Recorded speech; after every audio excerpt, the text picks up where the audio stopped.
সংযুক্ত আরব আমিরাতের বিপক্ষে 205 রান করেও হার দেখতে হলো বাংলাদেশকে। অথচ আমিরাতে আগে ব্যাটিংয়ে নেমে 200 করে কেউ হারেনি। সেই বৃত্ত ভেঙে গেল সোমবার। রেকর্ড রান তাড়া করে জিতে বাংলাদেশকে প্রথমবার টি-20তে হারালো স্বাগতিকরা।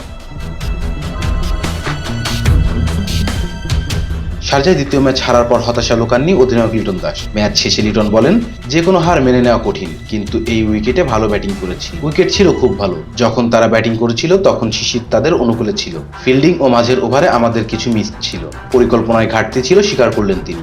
এই ধরনের মাঠে যখন খেলবেন তখন হিসাব নিকাশ ও পরিকল্পনা করে খেলতে হয়। টেস্ট ওয়ানডেতে বল হাতে মুগ্ধতা ছড়ালো প্রথমবার টি-20তে প্রত্যাশা পূরণ করতে পারেনি নাহিদ রানা। এই পেসারকে নিয়ে লিটন কথা বলেন, আমরা রানার কাছ থেকে আরো বেশি কিছু প্রত্যাশা করেছিলাম। ভালো দিন ও খারাপ দিন হতে পারে। লিটন খেলেছেন 40 রানের ইনিংস, কিন্তু তার টি-20 সুলভ ছিল না। 32 বলে ইনিংসটি ছিল 3-4 ও 1 ছক্কায়। নিজের ব্যাটিং নিয়ে তার মন্তব্য, আমার innings up to the mark ছিল না, কিন্তু আমি আমার সেরাটা চেষ্টা করব। Rezan Islam, B sports.